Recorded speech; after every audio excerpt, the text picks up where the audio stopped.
Maligayang pagbabalik sa Rai Movie Recaps. Narito na naman po tayo para sa isa na namang magandang palabas na pinamagatang Vincenzo na napalabas noong 2021. Kaya't ano pa ang ating hinihintay? Sit back, enjoy and relax, love you. Nagsimula ang palabas nang makita natin ang lalaking nakatayo sa harap ng isang gusali at malapit nang matupad ang kanyang pangarap. Ang kanyang panaginip ay medyo kakaiba. Sinisira niya ang gusali at nasisiyahan siyang makitang gumuho ito hanggang maging abo.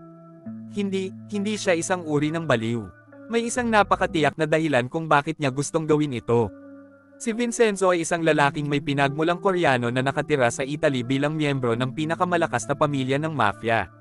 Siya ang abogado ng pamilya na marunong maglaban ng pera at mapanatiling ligtas ang mafia. Si Vincenzo ay inampon ng isang Italian mob boss na nagngangalang Fabio Casano na kamakailan ay namatay. Tinupad ni Vincenzo ang huling hiling ng kanyang ama at binisita ang isang lalaki mula sa ibang pamilya ng mafia. Medyo mayabang ang lalaki dahil naniniwala siyang hindi siya sasaktan ng pamilya Casano ngayong patay na si Fabio. Gayunpaman, ipinaliwanag sa kanya ni Vincenzo na ang huling hiling ng kanyang ama ay magkasundo sila kaya naman narito siya ngayon. Ayaw siyang kausapin ng lalaki, kaya tumayo si Vincenzo at umalis. Sa sandaling iyon, isang eroplano ang lumilipad sa itaas ng mansyon ng lalaki at nag-spray sa lahat ng isang uri ng likido. Nagkomento ang lalaki na nag-spray sila ng kanilang bukid noong nakaraang linggo. Pero ito lang ang plano ni Vincenzo. Tulad ng lumilitaw, ang likidong ito ay gasolina. Nagsindi ng lighter si Vincenzo at inihagis ito sa lupa, nagiging sanhi ng sulo sa lugar. Pagkatapos, pinuntahan ni Vincenzo ang bangkay ng kanyang namatay na ama bago maganap ang libing. Doon, nagkakagulo ang biological son ni Fabio na si Paolo dahil nagseselos siya kay Vin. Nagalit siya dahil mas nagtiwala ang kanyang ama kay Vincenzo at ibinigay ang lahat ng mahahalagang misyon sa kanya. Noong gabing iyon, nagpadala si Paolo ng 3 assassin para patayin si Vin. Pero niloloko sila ng makaranasang abogado at pinapatay muna. Pagkatapos, tinawagan niya si Paolo habang nagmamaneho ang huli papasok sa kanyang mansyon. Habang nag-uusap sila sa telepono, sumabog ang supercar ni Paolo. Binalaan siya ni Vin na pabayaan siya kung hindi ay mamamatay siya. Ipinahayag niya na aalis siya sa Italia at hiniling kay Paolo na huwag siyang hanapin kung gusto niyang manatiling buhay. Habang lumilipad si Vin patungong Korea, hindi niya maiwasang isipin ang isang lihim na silid na puno ng mga plato ng ginto. Ngunit hindi iyon basta-bastang silid sa anumang gusali. Samantala, isang babaeng nagngangalang Choyang ang dumalo sa korte upang labanan ang isang legal na labanan na pabor sa isang kumpanyang pinangalanang Babel. Ang ilang mga tao ay nagdemanda sa Babel dahil ang gamot na mayroon sila sa sirkulasyon ay may ilang mga epekto sa kanila. Ang mas nakakatuwa pa ay ang pakikipaglaban ni Choyang sa legal na laban na ito laban sa sarili niyang ama. Yushan, na siyang abogado ng mga taong nagdemanda sa kumpanya. Hindi nagtagal, dumating si Vin sa Korea at sumakay siya ng taxi. Inalok siya ng driver ng tubig, ngunit may spike ang bote at pinatulog si Vincenzo. Paggising niya ay nakatali siya sa sasakyan at nakita niya ang driver kasama ang kanyang kasabwat. Ninakawan siya ng 2 lalaki at pagkatapos ay pinatumba siya. Paggising niya ulit, wala nang natira si Vin. Sa kabutihang palad, may nakita siyang pera sa lupa at mukhang sapat na ito para makabili ng tiket sa bus. Hindi nagtagal, dumating si Vincenzo sa Seoul at nakatayo sa harap ng gusaling pinapangarap niyang give-aim. Ang isang flashback ay nagpapakita sa amin na ang isang Chinese na negosyante, na isa ring kriminal, ay nakipag-ugnayan sa kanya upang tanungin siya kung saan siya maaaring magtago ng ilang mga gintong plato. May mga ideya siya, ngunit ayaw niyang itago ito sa China. Si Vin ay may koneksyon sa Korea, ang kanyang assistant na si Cho, at nakaisip ng plano. Bumili siya ng isang gusali at pumili ng pangalan at nagtayo ng isang espesyal na silid sa ilalim ng gusali. Doon, itinago ng negosyanteng incheck ang kanyang ginto. Ngunit ang silid na may ginto ay nagsisilbi ring isang bitag. Kung may natutunan tungkol sa silid sa ilalim ng lupa at sinubukang pasukin ito, ang gusali ay guguho at magiging kanilang libingan. Nagustuhan ng Chinese businessman ang plano at sinabayan niya ito. Ngayon, patay na ang negosyante at naiwan ang kanyang ginto sa ilalim ng gusali. Alam ni Vincenzo na kaya niyang nakawin ang ginto at maging mayaman. Nang makipagkita siya kay Cho, ipinaalam sa kanya na maraming nangungupahan ang nakatira sa gusali at marami sa mga puwang nito ay ginagamit para sa ilang layunin. Hindi nag-aalala si Vincenzo tungkol dyan dahil naniniwala siyang makakahanap siya ng paraan para mamuhay ng ilang sandali ang mga nangungupahan sa ibang lugar. Siguro sa pamamagitan ng pangako sa kanila na i-renovate ang kanilang mga espasyo ng libre.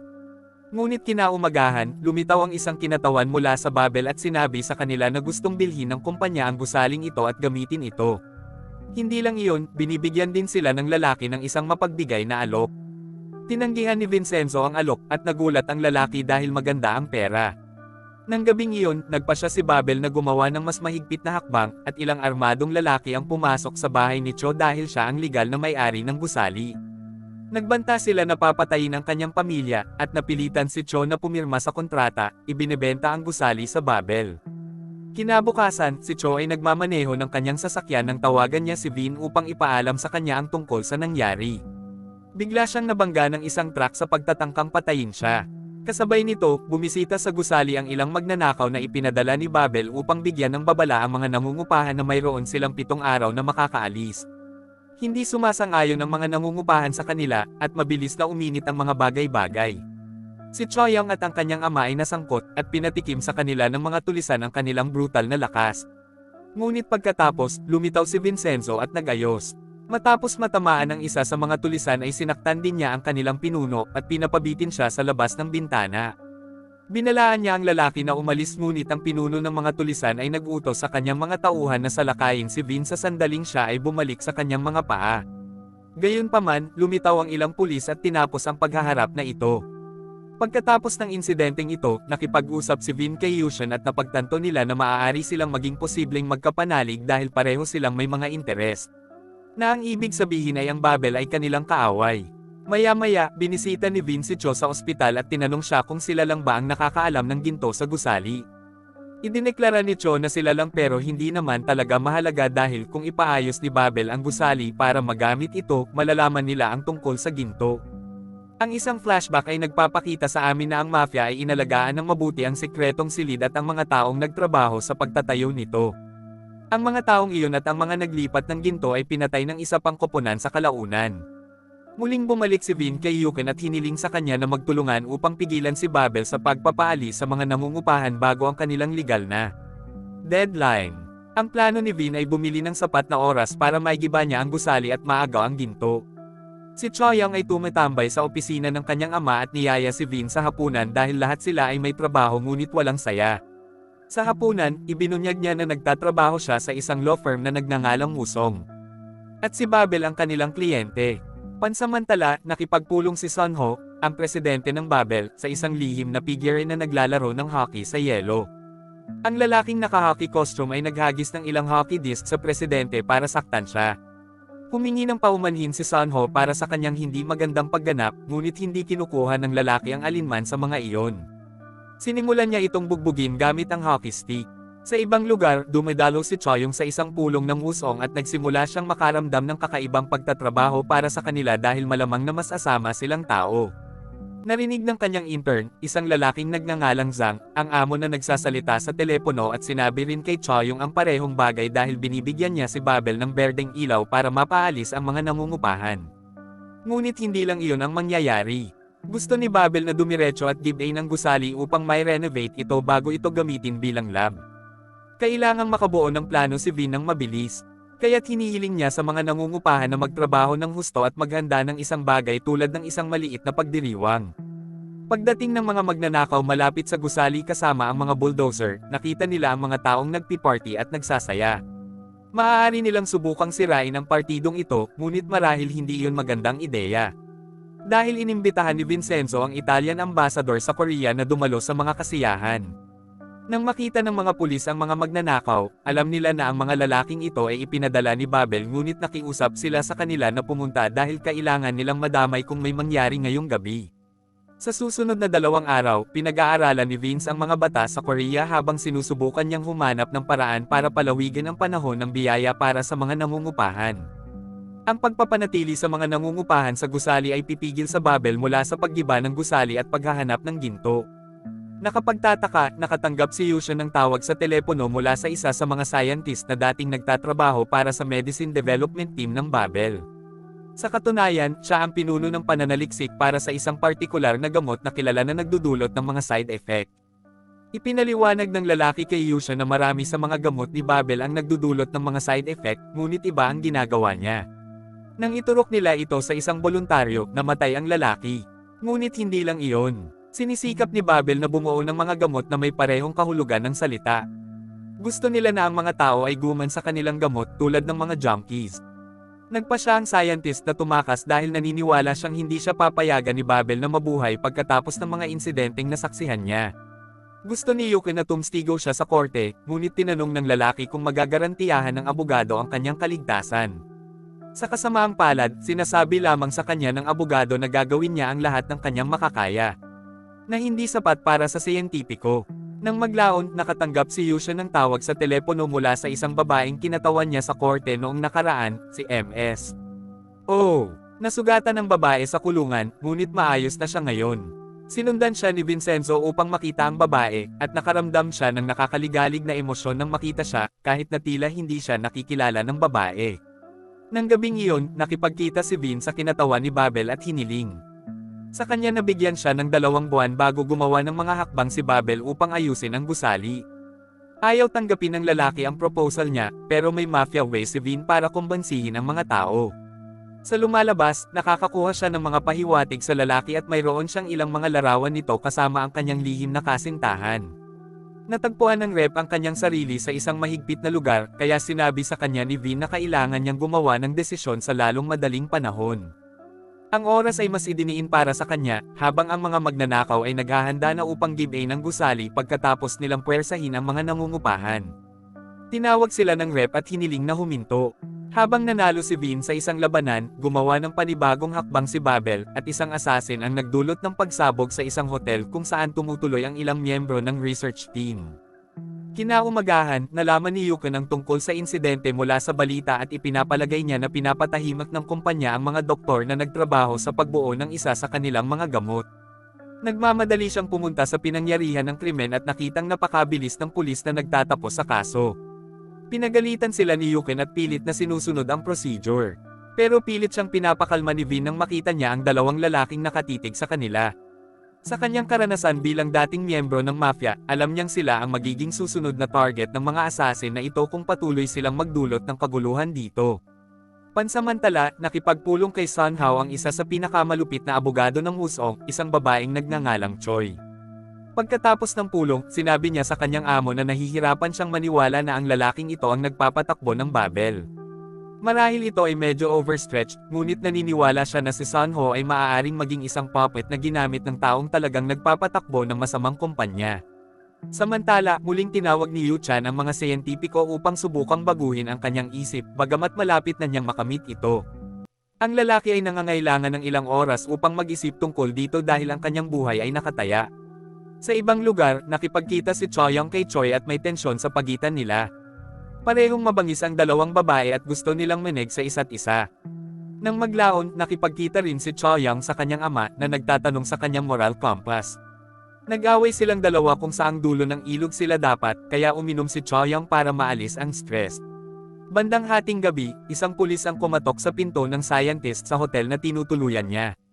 Sinasabing may naganap na pagnanakaw at kailangan niyang makipag-usap sa mga bisita. Nalaman ng siyentipiko na ang lalaking ito ay hindi isang tunay na pulis, kaya tumalon siya sa labas ng silid at tumakbo sa mga pantalan. Doon, sinubukan niyang tawagan si Yushan, ngunit ang abogado ay naglalakad sa labas upang manigarilyo. Nakita ni Vincenzo ang papasok na tawag at alam na alam niya kung sino ang lalaking ito. Ngunit nagpasya siyang patahimikin ang tawag dahil natatakot siyang mawala ang sitwasyon kung tumstigo ang lalaking ito sa korte. Nang maglaon, natagpuan ng mga mamamatay tao sa Babel ang lalaki, at pinatay nila ito. Pagbalik ni Yukan sa loob, may dumaan na truck sa salamin at natama ng 2 abogado. Patay na si Yukan. Habang nakaligtas si Vin at dinala sa ospital, binisita siya ni Choyong pagkatapos ng libing ng kanyang ama, at biglang nagising si Vincenzo. Hindi lang siya gising, handa na rin siyang kumilos. Ipinapalagay ni Vin na may kinalaman si Babel sa pagkamatay ni Yu Chan kahit na wala pa siyang ebidensya tungkol dito. Makalipas ang ilang araw, kumbinsido si Choyong na si Babel ang nasa likod ng pagkamatay ng kanyang ama. Nang makita niya sa balita na ang head scientist na nagtatrabaho sa ilan sa mga gamot ni Babel ay nalunod na patay malapit sa baybayin. Walang pag-aaksaya ng 1 segundo, pumunta siya sa amo ni Wusong at ibinigay sa kanya ang kanyang pagbibitiw. Si Choi ay naroon mismo sa opisina at tinutuya siya, na sinasabi na hindi niya kayang kontrolin ang panggigipit. Para naman kay Vin, bumalik siya sa pinangyarihan ng pagpaslang at mas maingat itong sinuri. Habang tinutuklasan niya ang ilang detalye tungkol sa insidente, tinawagan niya ang kanyang kaibigan na si Cho at hiniling sa kanya na kumilos ng mag-isa. Hindi nagtagal, umuwi si Sunho at nakakita ng isang bangkos ng mga hirenggilya na nakadikit sa kanyang unan, isang mensahe na ipinadala sa kanya ni Vin. Kinabukasan, nakipagpulong si Choyang sa mga nangungupahan sa Gumba Plaza Building at sinabi sa kanila na ipagpapatuloy niya ang trabaho ng kanyang ama at tatabi sa kanila. Biglang lumitaw ang dalawang pulis at inaresto siya sa ilang kalokohang akusasyon na ginawa ni Woo-sung.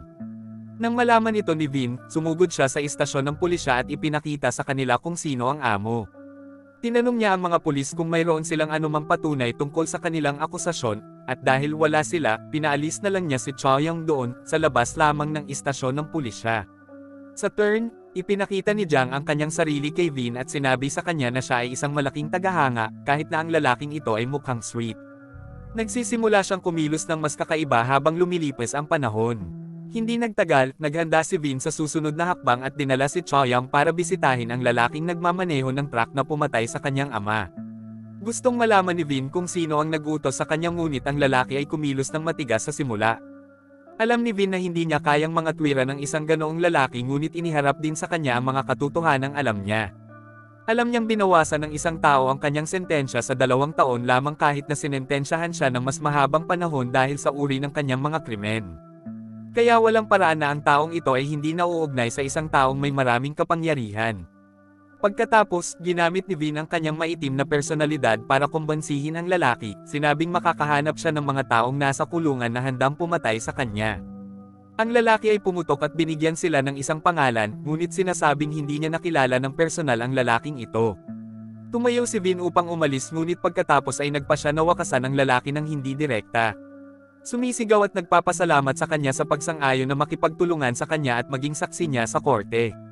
Narinig ito ng isang pulis, at kumilos na ang mga bagay-bagay. Nang gabi ring iyon, kinukulong ng ilang bilanggo ang lalaking ito at pinatay, habang nakatayo lang ang mga pulis doon. Makalipas ang isang araw, gagawin ni Vin ang kanyang susunod na hakbang, o kung sabihin ito sa ibang paraan, hahanapin siya ng kanyang susunod na paglipat. Sinubukan ng rep ni Bubble na atakihin si Vin para maalis siya sa kanyang paraan. Pero sa huli, sinasakal siya. Pagkatapos, ginamit ni Vin ang rep para mag-set up ng meeting sa lalaking nag-utos sa driver ng truck. Inaatake siya ni Vincenzo at pareho na silang nasa plato niya. Kinuha ni Vin ang pistol ng lalaki at nagkomento na ang baril na ito ay hindi ginagamit ng militar o ng pulisya, na nangangahulugang ang mga lalaking ito ay may ilang malakas na koneksyon. Gustong malaman ni Vin kung sino ang nag-utos sa kanya na patayin si Yushan pero ayaw magsalita ng lalaki. Biglang pinatunayan ni Vin na seryoso siya at binaril ang rep. Sa susunod na eksena, nakita namin na niloko at natrap ni Vin si Choi sa isang laundry store. Habang kausap niya ito sa telepono, sinindihan siya ng isang truck ng ilaw at sumakay patungo sa kanya. Natatakot si Choi para sa kanyang buhay, ngunit huminto ang truck nang sabihin sa kanya ni Vin na alam niyang siya ang nag-utos na patayin si Yushan dahil nakatayo ito sa kanilang daan sa ilang mga harapan. Sa kalaunan, ang labanan na ito ay naiwang hindi natapos habang si Vin ay umalis, at ang truck ay nagmamaneho. Pagkaraan ng isang gabi, pumasok ang isang team ng kontaminasyon sa lab ng Babel at sinabihan ng kanilang pinuno ang mga siyentipiko na lumikas sa lab sa loob ng ilang oras dahil kailangan nilang magtrabaho. Pagkatapos nilang gawin, ang isa sa mga miyembro ng koponan ay ipinahayag na si Vincenzo. Sino ang nagsisindi ng lighter at hinayaan itong tumama sa lupa? Nasusunog ang buong lugar. Hindi kasi nag-spray si Vin ng mga ipis at virus sa lab. Diniligan niya ito ng gasolina para sirain. Ang isang maikling flashback ay nagpapakita sa amin na ang lahat ay isang setup. Nagkunwari si Vin na binaril ang rep ni Bubble. Ngunit napatras lang ang lalaki ng matandang kasama ni Yu Chan, na tumulong kina Vin at Choyang. Naniniwala naman ang isa pang nakatali na pinatay ni Vin ang rep kaya isiniwalat niya ang lahat ng impormasyong kailangan ng mga abogado. Sa kasalukuyan, dumating si Sunho sa lab at nagsimulang sumigaw nang makita niya itong nasusunog. Dalawa sa mga miyembro ng team ni Vin ang nag-vamp ng gas at nagdulot ng panibagong pagsabog na nagpa-atras kay Sunho. Biglang may lumabas na mamahaling sasakyan at lumabas doon ang tunay na may-ari ng Babel. Ang lalaking ito ay walang iba kundi si Jang, na tila nagpapanggap na isang intern lawyer habang siya ang amo ng pinaka-corrupt na korporasyon sa bansa. Habang siya ay may galit sa kanyang mukha, si Vin at ang kanyang koponan ay tumakas. Ngunit ang mga taong ito ay hindi lamang upahang kalamnan, sila ang mga taong kinatawan ni Yushan. Nagpasya silang tulungan si Choyang bilang paggalang sa ginawa ng kanyang ama para sa kanila. Kinabukasan, nagpasya si V na makipagkita kay Sunho ng personal ngunit kailangan niyang gawin ito sa hindi direktang paraan. Pumatok siya sa gym, at tinutulungan si Sunho sa kanyang mga timbang habang siya ay nag-bench press.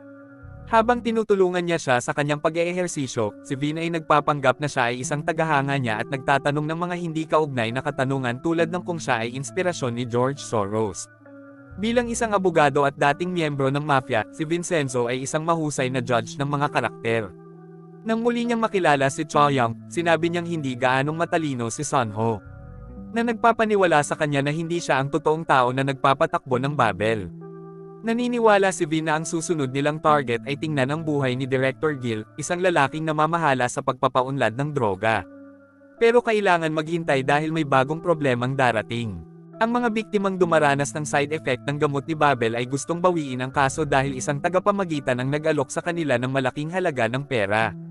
Tinipon sila ni Choyang sa opisina ng kanyang ama at sinubukang baguhin ang kanilang isip. Ngunit tila naniniwala ang mga biktima na walang posibilidad na manalo sila sa kaso. Kaya, ang kanilang pinakamahusay na pagpipilian ay ang tanggapin ang settlement money at magpatuloy.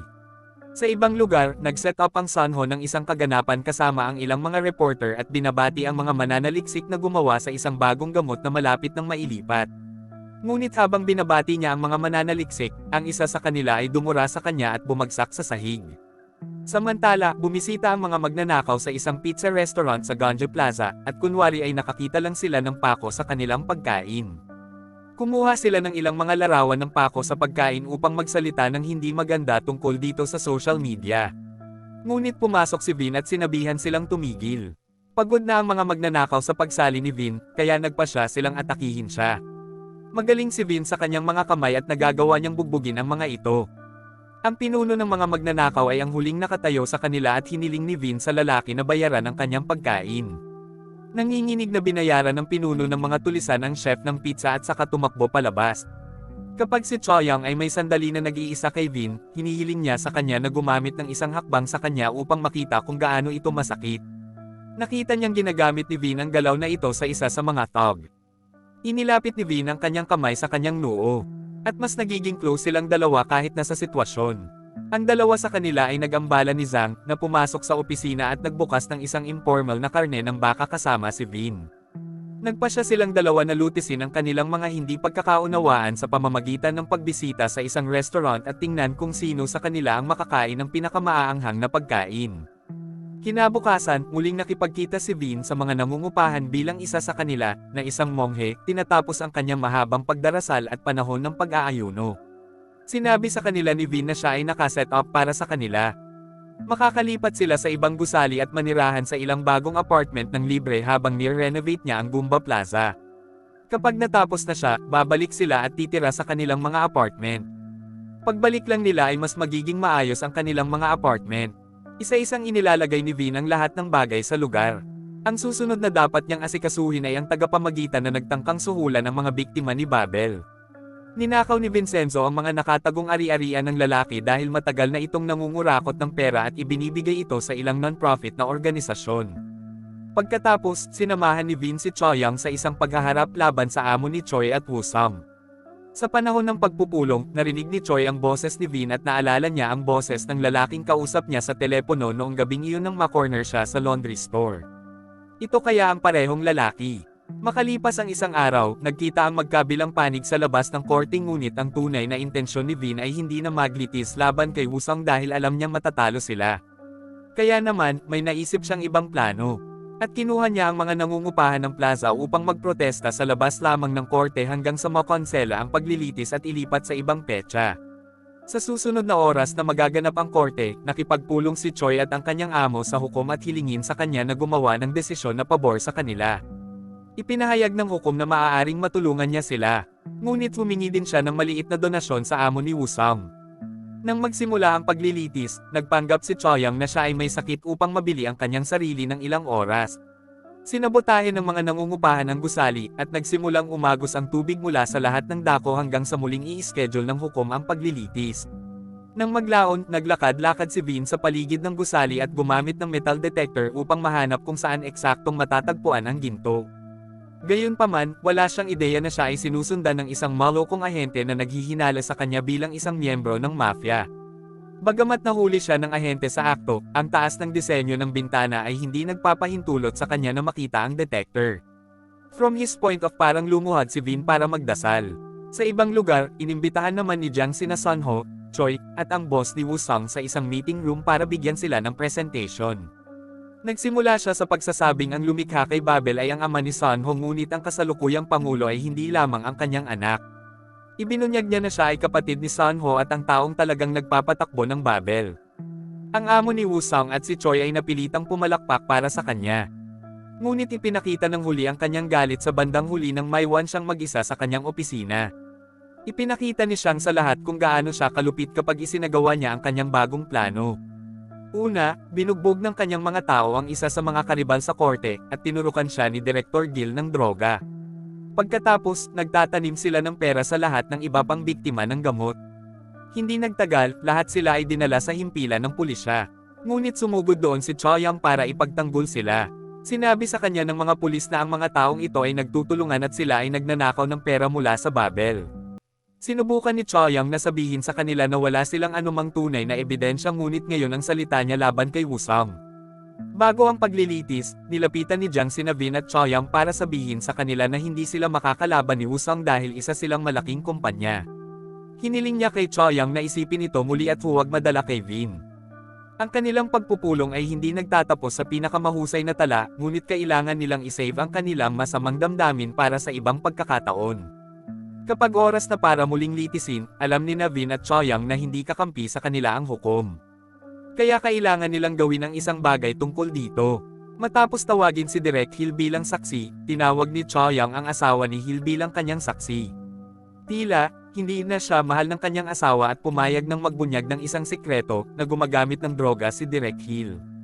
Sa paghahayag na ito, hiniling ni Vin sa korte na huwag seryosohin ang mga sinabi ni Hill at napilitan ang hukom na sumunod dahil hindi siya makakalaban sa mga desisyon na napakalinaw at makakasira sa kanyang karera.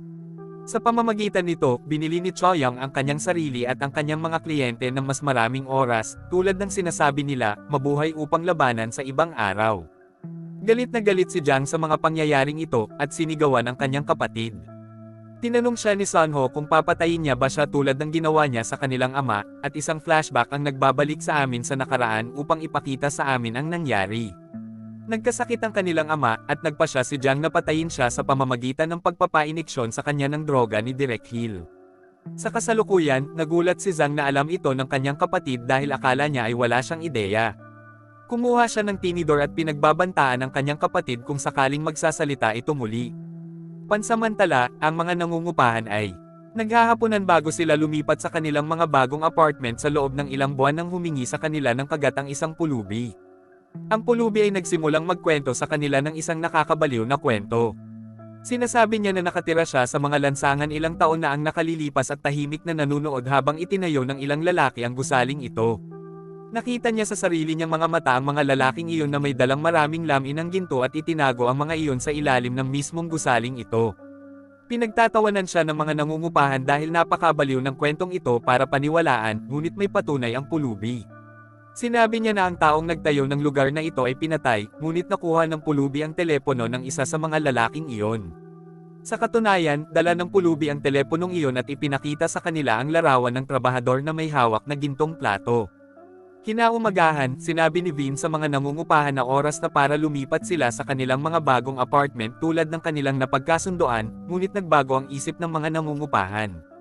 Siyempre, hindi nila ibinunyag ang kanilang tunay na dahilan sa pagnanais na manatili ngunit sa halip ay proyekto na sila ay nagmamalasakit sa lugar na ito at nais na manirahan dito magpakailanman. Pansamantala, dinadala ni Sunho ang kanyang mga vice-presidente mula Babel sa hockey field at pinagalitan sila dahil sa kanilang mahinang pagganap. Sa lumalabas, ginagaya niya ang mga pamamaraan ng kanyang kapatid at pinamumunuan niya ang kumpanya ng may kamay na bakal. Matapos tawaging walang silbi ang mga lalaking ito, sinimulan niya silang hampasin ng mga hockey disc, at ang mga VP ay nahulog sa nagyayelong lupa. Si Vincenzo naman, sinusundan niya si Choyang na bumibisita kay MS. Oh, ang babae ay hindi maganda, at isang doktor ang nagpahayag sa kanila na siya ay may cancer. Gagawin nila ang lahat para mapanatili siyang buhay, ngunit walang pangako ang doktor. Sobrang lungkot ni Vin sa narinig na balita na para bang importante sa kanya ang babaeng ito. Sa ibang lugar, nakipagpulong ang abogadong si Choi sa isang lalaking nagngangalang Min Song, na presidente ng isang bangko. Gusto ni Choi na mag-invest siya ng malaking halaga sa Babel, ngunit ayaw gawin iyon ng bangkero dahil sa tingin niya ay hindi makakabuti para sa kanila ang pag-uugnay ng kanyang bangko sa Babel. Gayunpaman, pinilit siya ni Choi at pinag-uusapan ang ilang ebidensya na mayroon siya sa kanya. Talaga, bina-blackmail niya siya sa pamamagitan ng pagbabante na ibunyag ang katotohanan sa publiko kung hindi siya makikipagtulungan. Sa sinabi nito, nagbago ang isip ni Mensong at nakipagkamay kay Sun Hao. Kinabukasan, ipinaalam ni Cho kay Vincenzo na ang negosyanteng Chino ay dating nagmamay-ari ng isang art gallery na may mga mamahaling exhibit. Pinoprotektahan niya noon ang pasukan sa pinakamahal na mga painting na may sistema ng seguridad batay sa pagkilala sa iris ng kanyang mata. Naniniwala si Cho na kaya niyang nakawin ang data mula sa art gallery na iyon at gamitin ito para buksan ang safe sa ilalim ng Gomde Plaza. Kasabay nito, binisita ni Min Song si MS. O sa ospital na ang tanging layunin ay kulitin siya bago siya mamatay. Nagkunwari ang babae na may gustong sabihin sa kanya at hilingin na lumapit sa kanya. Ngunit hinawakan siya nito sa buhok at pinahirapan siya. Sinubukan ni Choyang na hilahin siya pabalik, ngunit winasak din niya ang buhok ni Min Song. Nang maglaon, sinabi ni Choyang kay Vin na kailangan nilang mapalapit sa lalaking ito at malaman ang higit pang impormasyon tungkol sa kanya. Ayon sa mga chismis na narinig niya, si Min Song ay bakla at maaaring subukan ni Vincenzo na akitin siya. Hindi gusto ni Vin ang ideyang ito. Ngunit hindi siya pababayaan ni Cho Young at ng dating kasamahan ng kanyang ama na si Nam hanggat hindi niya tinatanggap. Kumikilo si Vin kinabukasan nang sumali siya sa parehong club ni Min Song para sa pagsakay sa kabayo. Binuksan ni Vin ang usapan at pinag-usapan nilang dalawa ang tungkol sa sining ng pagsakay. Matapos makuha ang numero ni Min Song, sinabi ni Vin kay Choyang na kakaiba ang pakiramdam niya sa paggawa nito, ngunit nakumbinsi niya itong magpatuloy sa kanilang plano. Hindi nagtagal, pumunta si Vin sa hapunan kasama si Min Song at nilasing siya. Nang maging mas personal ang pag-uusap, nilapitan ni Min Song si Vincenzo upang sabihin sa kanya ang tungkol sa kanyang pinakamalalim na sikreto. Sa lumalabas, siya ang anak ng lalaking pinatay ni MS. O noong nakaraan, sinasaktan ng kanyang ama ang mga kasambahay na nagtatrabaho sa kanilang bahay, ngunit nanlaban si MS. O at itinulak ang kanyang ama. Nasugatan ng lalaki at namatay pagkaraan ng ilang sandali. Ang kaso, parehong nasaksihan ni Min Song at ng kanyang ina ang insidente. Kung tumawag sana sila ng ambulansya, buhay pa sana ang kanyang ama ngayon, ngunit pinili nilang patayin siya ng hindi direkta. Kinabukasan, nagde-date silang dalawa sa isang funfair. Pero dinudurog ni Vin ang puso ni Min Song nang sabihin nito sa kanya na hindi sila maaaring magkasama. Si Min Song ay nahulog sa kanya, at naghihintay sa labas ng kanyang opisina upang makita siya. Lumabas si Vin para salubungin siya, ngunit sinabi sa kanya na kailangan niyang gawin para sa kanya kung gusto niyang magkasama sila. Si Min Song ay nabulag ng pag-ibig at tumugon na gagawin niya ang lahat ng kinakailangan. Hindi nagtagal, nag-set up ng press conference si Babel, at pipirmahan na ni Sun Ho ang kontrata ng investment ng bangko kasama si Min Song. Ngunit kapag oras na para pumirma si Min Song, sinabi niya na hindi niya ito gagawin dahil ang Babel ay isang hindi etikal na kumpanya. Nagulat si Sun Ho at naiintindihan niya na may kinalaman si Vin dito nang makita niyang pumapalakpak ito kasama si Choyang. Gayunpaman, lumitaw ang ina ni Min Song at sinabing pipirmahan niya ang kontrata sa ngalan ng bangko. Kumbaga, siya ang may hawak. Ngayon ay oras na para tumawa ang abogadong si Choi at isang flashback ang nagpapakita sa atin kung bakit. Nakipagpulong si Choi sa ina ni Min Sien at binyantaan siya na mabubunyag ang kanyang sikreto kapag hindi siya nito tutulungan. Kahit papaano, alam ni Choi ang lahat tungkol sa kanyang asawa, ngunit hindi pa tapos si Vin na turuan si Min Sien ng leksyon. Tinulungan siya ng mga nangungupahan sa pamamagitan ng pagdukot kay Min Song at itinapon sa isang silid na napuno ng usok. Ang ilan sa iba pang mga nangungupahan ay nagmukhang mga zombie, at tinatakot nila ang impyerno mula sa Min Song. Nang payagan siya ng mga nangungupahan na makatakas sa silid, tumakbo si Min Song sa paanan ni Vin at humingi ng proteksyon sa kanya. Hindi lamang ipinahiya sa publiko si Min Song, ngunit naaresto rin siya. Dahil kinumbinsi ni Choyang ang ilan sa kanyang mga dating empleyado na tumstigo laban sa kanya tungkol sa marahas na ugali niya sa trabaho. Nagalit si Sun Ho kay Vincenzo at hindi niya mapigilan ang sarili, ngunit sinabihan siya ni Jiang na huminahon. Kaharap din ni Choyang si Choi. At ang parehong babae ay tila determinado na talunin ang isa't isa. Habang nagkukumpulan ng mga reporter sa paligid nila, bulalas ni Choyong na dadalhin niya si Babel sa lupa dahil ito ay isang kumpanya na nagtatrabaho na parang isang kartel. Samantala, lahat ng tao sa Goomba Plaza ay nabaliw sa kwento tungkol sa ginto at hinahanap nila ito. Ngunit bukod sa kanila, hinahanap din ng ilang hindi kilalang magnanakaw ang mga ginto. Sa ibang lugar, nakita namin na si Direk Hill ay lumayo sa Seoul dahil naniniwala siyang gagawa ng hakbang si Jang laban sa kanya. Alam niyang ituturing siyang pananagutan ni Jang at malamang nasusubukang patayin siya. Nakipag-usap si Hill sa isang hukom na nagngangalang In, at ang huli ay nagayos ng proteksyon para sa kanya. Sa bahay ni Sunho, nagayos siya ng hapunan kasama ang ilang makapangyarihang tao at hiniling niya na sila ay kakampi dahil lahat ay makikinabang. Gayunpaman, ang isa sa mga lalaki ay nagalit sa kanya dahil sinusubukan niyang suhulan sila. Ang kanyang saloobin ay magiging backfire dahil ang mga lalaking ito ay haharangan at dinukot sa kalsada. Pagbalik sa plaza, nahanap ng mga nangungupahan ang mga magnanakaw at nagkaroon ng away sa pagitan ng dalawang partido. Sa ilang mga punto, si Vincenzo ay bumalik din sa bahay at harapin ang mga magnanakaw. Nakakalungkot na pangyayari iyon para sa mga magnanakaw. Dahil nabubugbog sila sa kanya at kailangan nilang tumakas sa eksena sa kahihiyan. Kasabay nito, dinadala ni Sunho ang mga lalaking dinukot niya sa isang lalagyan. Isa na rito ang hepe ng Bureau of Investigation Against Organized Crime at mas bukas siyang makipagtulungan sa Babel. Ang ibang lalaki ay hindi gaanong bukas ngunit nanghihinayang siya nang lumakad si Jang sa lalagyan na may dalang hockey stick at pinatay siya. Ang amo ni Wusang na si Han, ay nagsabi kay Jang na kailangan niyang maging mas maingat dahil ang pagpatay sa mga taong tulad nito ay magdudulot sa kanila ng problema. Si Zhang ay nabulag ng kanyang kontroladong kalikasan at sinasabi sa lahat na magagawa niya ang anumang gusto niya. Si Han at Sunho ay natatakot sa kanya, ngunit si Choi ay ngumiti lamang dahil siya ay baliw sa kanyang sarili. Pagkatapos ng insidente sa plaza, natutulog si Choyang sa bahay ni Vin. Kinaumagahan, nanood silang dalawa ng balita at nalaman ang tungkol sa pagkamatay ng lalaking pinatay ni Zhang. Sumang-ayon ng dalawa na ang kanilang susunod na hakbang ay upang matuklasan kung sino talaga ang nagpapatakbo ng Babel. Nang maglaon, muling sinubukan ni Vin na kausapin ang isa sa mga monghe na ginamit ang silid na nakaupo sa itaas ng safe. Bagamat nagsisikap si Vin, sinabi sa kanya ng monghe na hindi siya makakaalis sa templong ito dahil inialay niya ang kanyang buhay sa relihiyon. Sa susunod na 2 araw, sinubukan nina Choyang at Vincenzo na tukuyin kung mayroon silang mapagkakatiwalaan. Ang kanilang pinakamahusay na pagkakataon ay makipag-usap kay Judge In at tingnan kung handa siyang tulungan silang harapin ang Babel. Nang makipagkita sila sa kanya, isiniwalat ni Judge In na nag-iisip si Direk Gil na lumipat ng panig, ngunit hindi siya makapagbigay sa kanila ng karagdagang impormasyon sa ngayon. Ngunit habang sinusubukan ni Vin at ng kanyang grupo na mag-isip ng mga paraan para saktan si Babel, nakipag-video call si Jang sa isang mataas na ranggo na miyembro ng Colombian cartel, na nagsasabi sa kanya na ang Korea ay magiging paraiso ng droga at mag-udyok sa kanya na mamuhunan sa Babel. Kinabukasan, tinawagan ni Vin si Judge para tanungin siya tungkol sa lokasyon ni Hill. Sumagot ang hukom na hindi niya maihayag ang lokasyon ng isang posibleng saksi. Ngunit sinabi sa kanya ni Vin na alam niya ang paraan upang kunin ang impormasyon mula kay Hill, at ipinahayag na marahil ang kanyang mga pamamaraan ay magdadala ng ilang mga resulta, at binigay kay Vin ang lokasyon ng direktor.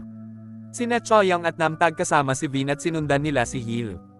Nahanap nila ang dating direktor ng medikal ng Babel ngunit mayroong isang cave-it. Unang natagpuan siya ni Babel, at patay na si Hill. Nakikitang nagdiwang sina Choi at Jang, ngunit mukhang hindi si Direktor Hill ang kanilang huling biktima. Pagkaraan ng isang araw, nakita ng mga awtoridad ang isang van na puno ng mga patay, ngunit hindi ito basta-bastang tao. Ito ang ilan sa mga taong nasa isang legal na labanan laban sa Babel. Ang eksena ay ginawang parang aksidente. Pero bumisita sina Vin at Choyang sa himpilan ng pulisya para ipahayag ang kanilang opinyon. Sinabi nila sa mga opisyal na may nangyayaring hindi kapanipaniwala dito, ngunit ang mga pulis ay nasa payroll ng Babel, kaya wala silang gagawin tungkol dito. Nagpasya si Vincenzo na sundan ng mga pulis at nakita silang pumapasok sa ilang gambling club para mangolekta ng pera. Pagkatapos, pumunta ang mga pulis sa bubong upang bilangin ang pera, ngunit nahuli sila ni Vin sa akto at kinunan sila ng litrato. Alam ng mga pulis na sila ay sira, kaya sinubukan nilang salakayin si Vin. Gayunpaman, nauwi lamang sila sa pambubugbog at itinali sa isang upuan. Itinulak sila ni Vincenzo malapit sa gilid ng isang mataas na gusali, habang sinasamahan din sila ni Cheyenne upang gampanan ang kanyang papel. Walang silbi si Vin sa dalawang pulis na hindi magawa ang kanilang trabaho, ngunit binigay nila sa kanya ang kanilang salita na sila ay magbabago. Simula ngayon, gagawin na nila ng maayos ang kanilang trabaho. Samantala, si Mr. Han ay lumapit kay Sunho at sinabi sa kanya na siya ang dapat na magpatakbo ng Babel. Ang mga salitang iyon ay naglalaro sa mga nakatagong ambisyon ni Sunho at nagsimula siyang mag-isip tungkol sa pagiging tunay na amo ng Babel. Kinaumagahan, ipinahayag ni Vincenzo na kailangan nilang labanan ang Babel tulad ng gagawin ng mafia. Sasaktan muna sila at sa kanila sisirain. Upang magsimula, dapat nilang simulan sa pamamagitan ng pagpapahiya sa kumpanya. Kaya nagre-recruit sila ng mga nangungupahan sa plaza upang mag-set up ng isang palabas sa YouTube na nagsasalita ng hindi maganda tungkol sa Babel. Pagkatapos, gusto ni Vin na takutin ang kanyang mga kaaway. Nagsisimula siya sa pagsulat ng malaking pulang C na letra sa dingding ni Han. Pagkatapos, ginagawa niya ang parehong trick sa mga zombie na nilalaro niya kanina, at isa sa mga dapat na zombie ang nagsusulat ng letrang C sa bintana. At sa wakas, nagpadala siya ng isang bagay na parang bomba kay Sunho. Ang lalaki ay natatakot para sa kanyang buhay, ngunit ang bomba ay nagpapatunay lamang na isang palatandaan na may letrang C. Nang isipin ito ni Zhang at ng iba pa niyang mga tao, napagtanto nila na ang letrang C ay tumutugma sa Italyano na apelyido ni Vincenzo, which is Casano. Nagsimulang tumawa si Chang nang malaman niyang miyembro talaga ng mafia si Vin at nilalaro niya ang mga panuntunan ng mafia laban sa kanya. Gustong gumanti ni Chang, kaya nagpadala siya ng isang mapanganib na gang para takutin ang mga nangungupahan sa plaza. Ang matandang thug team ni Babel ay nakakaramdam ng kakilakilabot na mapalitan ng mga taong ito, at sinubukan nilang labanan ang gang. Gayunpaman, ang mga magnanakaw ay nadaig. At nagsimula silang tumakbo na ang mga bagong lalaki na ito ay mga miyembro ng isang kilalang gang, ngunit ang mga nangungupahan ay wala sa awa ng mga lalaking ito. Ang isang tao na nagtatrabaho bilang isang sastre ay ipinahayag na magkaroon ng isang patas na bahagi ng karanasan sa labanan, at ginagamit niya ang kanyang gunting upang talunin ang buong gang. Samantala, nakipagkita si Zhang kay Chaoyang dahil nagpapanggap itong may mahalagang impormasyon para sa kanya habang hinahabol ng isang pangkat ng mga assassin si Vin. Tinawagan ni Nam si Chaoyang para sabihin sa kanya ang tungkol dito, at nagmadali siyang hanapin si Vin.